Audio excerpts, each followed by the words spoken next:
Vou iniciar nosso estudo recordando que um estudo sério obedece rigorosamente a uma disciplina. Portanto, caso não tenha visto os vídeos anteriores, você deve vê-lo primeiro, pois as ideias aqui apresentadas tiveram aí seu início e desenvolvimento, ok? O link para estes vídeos está na descrição. Sejam bem-vindos. Neste vídeo começaremos a longa caminhada para compreendermos o que aconteceu que nos levou à tecnologia na área da eletrônica que nós podemos observar hoje. Iniciaremos vendo os primórdios da eletrônica. Vamos ver como tudo isso começou. Enquanto as pesquisas científicas se desenvolviam na Europa, nos Estados Unidos também começaram a pesquisar. E muitas pesquisas americanas sempre voltadas para assuntos de interesse prático, como nós já vimos. Lá já havia sido desenvolvido o telefone e o telégrafo. Pois bem, agora, liderados pelo maior pesquisador da época nos Estados Unidos, Thomas Alva Edison, este que vemos na ilustração, ele descobriu algo que iria propiciar a era da eletrônica. Em 1883, trabalhando no aperfeiçoamento de sua lâmpada elétrica, Edison descobriu o que veio a ser chamado de efeito Edison, ou efeito termiônico. Já se conhecia o efeito fotoelétrico, que foi observado por Becquerel em 1839 e confirmado por Hertz em 1887. O fenômeno passou a ser conhecido também como efeito Hertz. Portanto, já se sabia que um metal emite elétrons. Na época ninguém sabia que era um elétron. O que se sabia é que se emitia eletricidade quando um metal recebia um raio de luz. Apenas isso. Se estivesse no vácuo, aí sim formava-se uma corrente elétrica, como podemos observar neste dispositivo aqui. Pois bem, tínhamos então uma célula fotoelétrica, uma célula que funcionava a partir de raios luminosos. Esta informação foi guardada para o momento correto. Pois bem, Edison, porém, observou a formação de uma corrente elétrica quando um metal é aquecido e se encontra dentro de um bulbo de vidro, na qual ele colocara suas lâmpadas que estavam sendo desenvolvidas. Pois bem, este foi então o chamado efeito Edison. Um metal aquecido, quando no vácuo, pode emitir uma corrente elétrica. Pois bem, observando isso, outro pesquisador, este que vemos aqui na ilustração, o Sr. Fleming, e construiu um dispositivo que conduzia corrente elétrica. Colocou uma bateria, ligou no dispositivo e descobriu que, se você ligasse no anodo o positivo da bateria, haveria uma grande condução de corrente elétrica. Seria algo semelhante a um condutor físico. Caso você invertesse a polaridade da bateria, colocando a parte positiva no filamento que era aquecido, não haveria corrente elétrica. Então ele descobriu assim o chamado diodo, que foi usado como detetor de sinais de telégrafo. Os sinais de telégrafo poderiam ser melhorados com o uso desse dispositivo chamado diodo. Porém, as pesquisas não pararam por aí. Veja aqui uma ilustração de um diodo já mais bem elaborado e mais tecnicamente adequado. Pois bem, esta descoberta chamou a atenção de muitos pesquisadores. Todos ficaram interessados nesta história de conduzir a eletricidade no vácuo. E um dos pesquisadores, este que podemos ver na ilustração, Lee de Forest, ele introduziu um novo elemento entre o catodo e o anodo do diodo. Apenas isso. Observe nesta ilustração um modelo já bem mais aperfeiçoado daquilo que ele fez. Observe que nós temos um filamento que se aquece com a corrente elétrica que vem a circular por ele, de modo semelhante à lâmpada que estava sendo desenvolvida por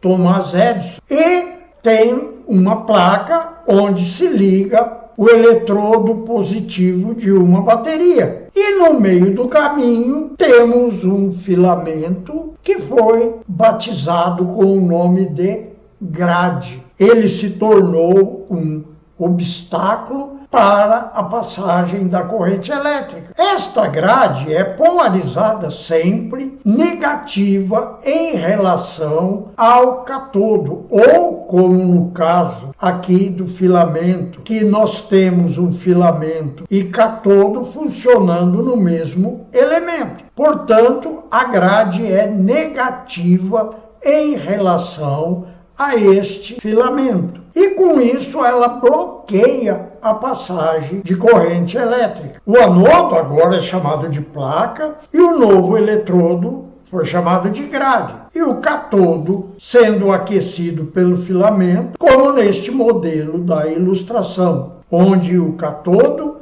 é o próprio filamento. No exemplo de nossa ilustração, o filamento é também o próprio catodo, como já disse. E por estar muito próximo do catodo aquecido que emite elétron, a grade, que é polarizada negativamente em relação ao catodo, repele parcialmente os elétrons emitidos pelo catodo. Desse modo, a grade causa uma grande influência na corrente elétrica que transita pela válvula. Pode, inclusive, sustá-la quando fica muito negativa em relação ao catodo. Nesse caso, diremos que a válvula está em corte. Em operação normal, a grade controla a corrente média que se estabelece entre o catodo e o anodo. Cada válvula é colocada para funcionar com uma determinada corrente média de placa, que é obtida pela polarização da grade. Com uma pequena variação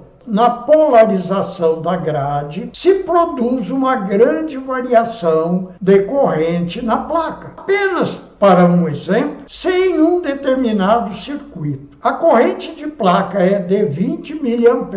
E se a grade ficar mais positiva, 1 milésimo de volt, por exemplo, a corrente de placa aumenta para 30 mA, por exemplo. E caso a variação seja contrária, se ela se torna mais negativa em 1 milionésimo de volt, a corrente de placa cai para 10 mA. Estes valores, evidentemente, são apenas ilustrativos. Por isso, o triodo é uma válvula amplificadora. Ela amplifica os sinais elétricos muito fracos, como os sinais de microfones e de antenas, por exemplo. Observe este novo modelo de triodo. Trabalhei muito com válvulas semelhantes a esta. Para certas aplicações, o triodo começou a mostrar problemas. Então, se desenvolveu novos modelos para resolver estes problemas. Temos aqui já direto um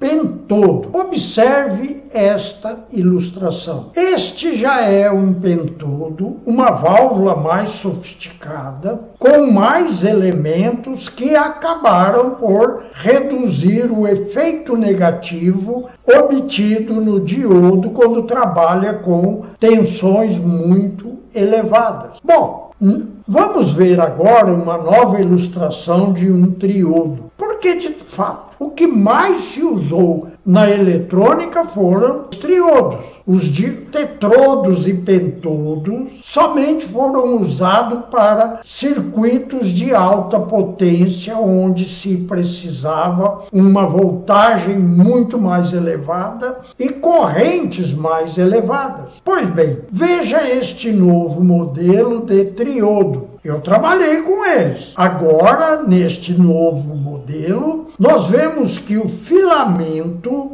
e o catodo são a mesma coisa. O filamento também trabalha como catodo. Temos a grade que envolve filamento. E, finalmente, temos a placa que também envolve o conjunto. E, com isso, se reduz interferências eletromagnéticas. O circuito passa a ter mais estabilidade, principalmente próximos de uma grande estação de transmissão de rádio ou de televisão, por exemplo, em que a intensidade de campo eletromagnético é muito grande e podem atingir a válvula e influenciar seu funcionamento. Com esse tipo de construção, foi praticamente eliminado esse problema. Pois bem, com o advento das válvulas, a telegrafia sem fio se tornou uma realidade. No Livro dos Espíritos, nós temos uma citação sobre um telégrafo sem fio, apesar de que, naquela época, não havia telégrafo sem fio. Mas eles demoraram uns 50 anos para chegarem àquilo que foi colocado em o Livro dos Espíritos. Pois bem, os navios agora poderiam mandar mensagem dizendo em que local estavam, quando chegariam, como estaria a viagem, tá? Tudo melhorou para todo mundo. As notícias começaram a se espalhar com grande rapidez. Todos poderiam ter acesso a informações de acontecimentos distantes. Bom, como novas válvulas e novas ideias foram surgindo, os pesquisadores das diferentes áreas foram agindo do modo aconselhado por aquele mestre a que me referi no vídeo número 2 desta longa série. Primeiro tem que se obter as informações, depois analisar cada uma delas e finalmente conectá-las entre si, e a partir daí então se pode desenvolver uma interpretação. Foi porque fizeram isso é que construíram o progresso que nós temos disponível hoje. Pois bem, milhares de pesquisadores, muitos deles anônimos, participaram das pesquisas. Um indivíduo fazia uma pequena observação, outro tomava conhecimento daquilo e desenvolvia melhor, por possuir recursos tecnológicos melhores. E assim as coisas foram caminhando. Vamos agora analisar uma das grandes conquistas desta fase da eletrônica. Veremos como surgiu o filme sonorizado. Todos iam ao cinema antes e assistiam filmes mudos. Não tinham como gravar a fala dos atores. Todos assistiam o filme, achavam interessante, portanto, só poderiam fazer comédia, em que as cenas apresentadas eram compreendidas com facilidade. Agora não. Agora poderiam gravar o áudio do vídeo que está sendo gravado no filme. Então vamos ver como foi que, juntando todas as informações disponíveis conseguiram fazer isso. Veja esta ilustração. Nela se mostra que há um microfone e esse microfone está ligado a uma válvula que amplifica o sinal elétrico dele. Este sinal que sai do microfone vai controlar uma válvula de luz. Esta válvula de luz é um dispositivo que obstrui o fluxo de luz que é produzida por uma lâmpada, passa por uma lente e passa pelo obturador chamado de válvula de luz. Depois é novamente direcionado a uma nova lente e vai atingir o filme que está sendo gravado, o filme que vai conduzir aquele som que foi colocado pelo ator. Bom, agora nós temos então uma trilha sonora gravada no próprio vídeo. E o código gravado é apenas o brilho naquele ponto, ok? Bom, vamos seguindo adiante. Este vídeo está ficando excessivamente longo, portanto vou encerrá-lo e daremos continuidade no próximo vídeo, ok? Até lá!